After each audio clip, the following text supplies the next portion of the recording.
반갑습니다. 메가스토리 라바입니다. 오늘 소개해드릴 차량은 사실 국산차라고 해야 할지 외제차라고 해야 할지 조금 애매한 위치에 있죠. 그런 차량인데 저는 국산차라고 일단 칭하겠고요. 제가 국산차를 타면서 이렇게 주차를 하고 내리는 순간이 으쓱했던 적이 있었나 싶을 정도로 고급스럽다라는 외형을 갖춘 차량, 바로 QM6인데요. 요즘 르노 삼성 자동차에 가장 많은 판매량을 도맡고 있는 QM6 차량이 과연 어떤 차량인지 소개해드리겠습니다. 가보실까요?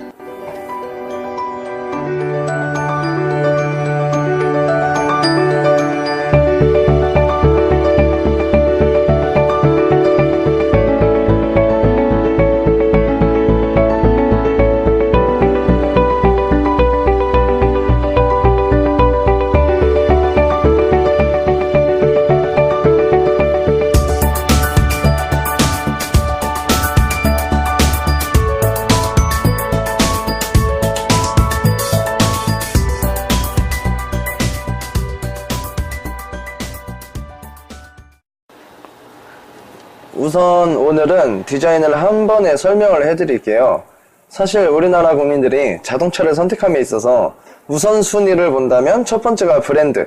그 브랜드에는 이제 가격 포함되어 있다고 보시면 되고, 또 브랜드를 선택하는 데에는 각종 AS 정책, 사후 관리, 이미지 등을 선택한다는 게 중요한 요소임에 틀림없습니다. 그리고 두 번째가 디자인입니다. 그리고 세 번째는 성능, 네 번째가 라이프 스타일 등 순으로 나타나는데, 사실 브랜드를 선택함에는 해당 회사의 노하우와 신뢰도 등 포괄적인 의미를 갖추고 있음에 사실상 자동차를 선택하는데 첫 번째 이유가 디자인이나 마찬가지인데, 그만큼 디자인은 이미 자동차를 선택함에 있어서 가장 중요한 요소임에 틀림없습니다. 우리나라 자동차 디자인은 정말 일치월장하고 있습니다. 사실 10년, 15년 전만 해도 이 정도로 세계가 인정할 만큼, 그리고 자동차 디자인을, 그것도 자체 디자인팀을 꾸려나가면서 하게 될 줄은 꿈에도 생각을 못했었죠. 디자인을 전공하고 디자인팀의 일원으로 있었던 저 역시도 되게 놀라울 정도거든요. 우리나라 자동차 디자인 중에서 개인적으로는 기아 자동차, 정말 디자인에 집중 투자하고 디자인 하나로 회사를 꾸려나가는 게 아닐까 할 정도로 멋있어지고 세련돼졌다고 생각하는데, 사실 기아 피터 스라이어 사장님이 들어오시면서 우리나라 자동차 디자인에 한 획을 긋고 있다고 생각하는데, 지금 나온 차 디자인 중에서는 개인적으로 스팅어, K3, 소렌토 등등 정말 멋지게 잘 디자인됐다고 저는 생각하고, 또한 지나가는 기아차를 볼 때면 한 번쯤은 훑어보게 될 정도였습니다. 그런데 이번 르노 삼성은 좀 어떠신가요? 사실 기아차뿐만 아니라 국산차를 볼 때면 이쁘다 정도? 생각 한번 한 이후로는 금방 질리게 되는 게 사실입니다. 그 요인 중에 하나는 너무 강렬한 디자인을 위해서 사용된 캐릭터 라인, 그리고 파팅 라인들, 그리고 강렬하고 진한 선들의 조화. 처음에 볼 때는 이쁘고 멋져 보일지 몰라도 금방 질리는 경향을 가지고 있게 됩니다. 사실 설명을 하면 성형한 미남 미녀를 볼 때면 오, 이쁘고 잘생겼다라는 생각을 한 번쯤 해보지만, 막상 자연 미남 미녀 볼 때면 그들이 오징어화되는 법칙처럼 아무리 성형을 잘하고 다듬어진 디자인이라도 르노 SM6나 QM6처럼 강렬한 선 없이 부드럽게 지나가는 캐릭터 라인과 헤드라이트를 타고 사이드와 리어로 이어져 나가는 부드러움, 그 속에서 묻어나오는 고급진 디자인을 볼 때면 사람으로 비유하자면 젠틀한 신사들을 보는 것 같다고 생각합니다. 이 차를 주차장에 주차하고 타고 내릴 때 내가 꼭 신사가 된 듯한 느낌을 줄 정도였거든요. 디자인의 완성도가 높았습니다. 이 차의 디자인은 자연 미남이나 혹은 자연 미녀에 가깝다는 말인데, 이는 꾸준하게 오랫동안 내가 마주하더라도 질리지 않고 보면 볼수록 매력에 빠져들게 하는 마법이 있다고 설명하고 싶습니다. 그만큼 디자인, 외관 디자인 하나만큼은 디자인을 전공을 했었던 저에게 있어서 높은 완성도를 준다고 생각합니다. SM6가 약간 날렵한 수트를 입은 바람둥이 이미지였다면 QM6는 중절모를 쓴 꽃중년의 이미지라고 보였었는데, 너무 무난하고 심심할 뻔했던 측면 디자인에 이렇게 귀걸이처럼 포인트를 준 거 역시 완벽하다고 생각합니다.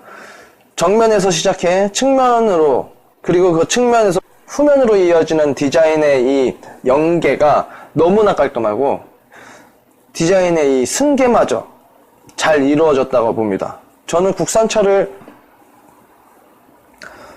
통칭하지만 국산차를 타면서 왠지 어깨가 이렇게 으쓱거린 적이 있었나? 고개를 치켜 세우면서 주차장을 빠져나왔던 적이 있었나? 언제였을까 하는 생각이 있을 정도였는데, 예전에 BMW 5 시리즈를 처음 타고 휴게소에 들렸을 때 그 느낌, 그때 이 어렸던 내가 들었던 그 느낌을 들게 해주던 차였던 것 같습니다. 외관 디자인은 정말 만족스럽네요. 자, 실내를 들어오게 되면 들어서자마자 마주하게 된 센터 페시아와 계기판, 그리고 핸들까지, 미래의 차는 이런 거구나, 이렇게 미래는 진화하겠구나 라는 생각이 절로 들기 시작했습니다. 계기판바, 센터 페시아, 도어 패널에서 은은하게 나오는 연보랏빛 무드 등도 되게 고급졌고요. 그런 생각들은 조금의 시간이 흐르고 약간 집중하면서 차를 보게 되면서 저렴한 플라스틱들의 향연을 볼 수 있었는데, 외관에서 주던 만족감은 실내를 들어가자마자 이어지는 듯한 듯 하다? 과도한 플라스틱들이 이 나의 만족감을 갑자기 떨어뜨리더라고요.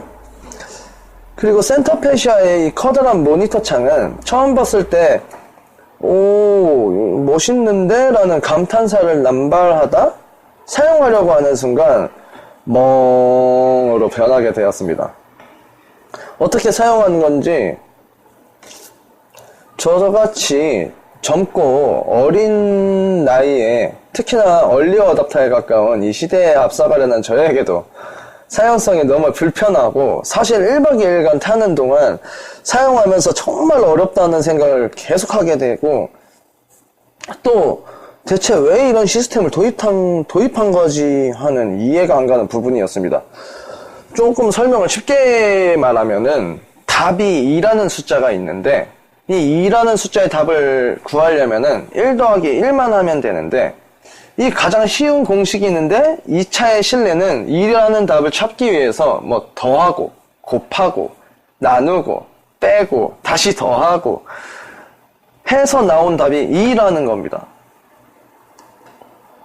그만큼 사용성이 어렵고, 하물며 공조장치를 틀 때면 지속적인 터치가 필요하고, 심지어는 터치가 잘 안 먹을 때도 있어요.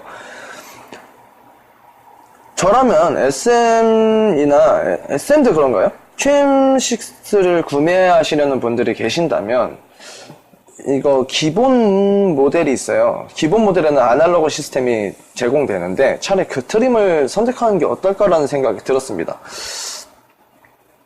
그리고 핸들로 넘어오게 되는데, 핸들은 만족스럽습니다. 적당한 크기, 오랜만에 만져보는 되게 고급진 가죽 질감, 적당한 크기, 그립, 거기에 D컷에 가까운 디자인, 너무나 마음에 드는 부분이었습니다. 상하 앞뒤 조절까지 가능했고요.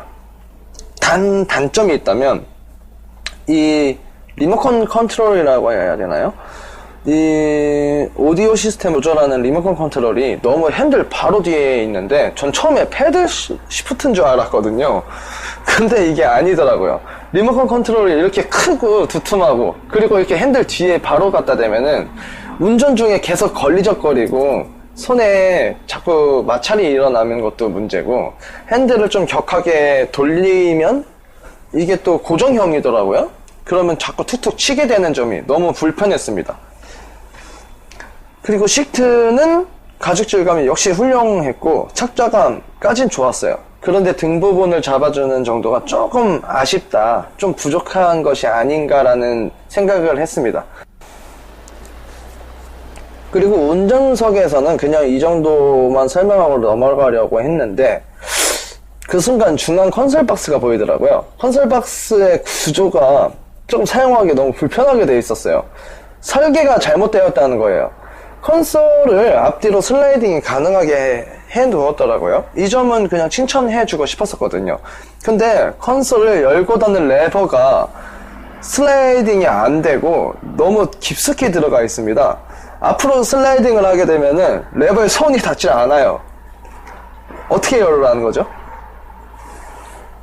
이 레버를, 그래서 이걸 컨솔을 뒤로 빼도 레버가 그래도 잘 잡히지가 않아요. 손에 탁 잡히는 느낌이 없다는 거예요. 이거는 설계가 잘못되어 있거나 처음부터 디자인을 아예 신경을 안 썼다고 저는 말을 하고 싶습니다. 그렇다고 컨솔 크기도 그렇게 크지도 않고요. 이 점은 많이 아쉽네요.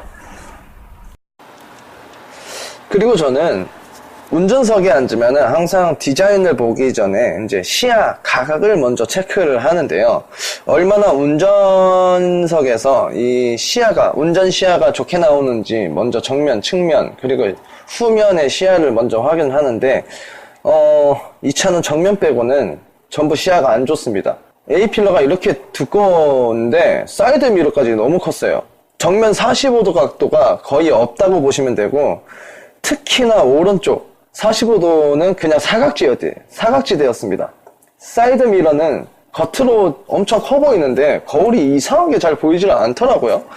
화각은 너무 심하게 줘가지고 왜곡이 심하게 나오는 점도 있었고, 사실 이 분야에서는 높게 점수를 주지 못할 것 같습니다. 후면 시야도 그닥 좋진 못했어요. 참, 왜 그런지 잘 모르겠네요. 뒷좌석의 경우엔 무릎 공간은 충분했으며 꽤 쾌적하고 넓다라고 느꼈는데 좌석이 뒤로 넘어가질 않더라고요.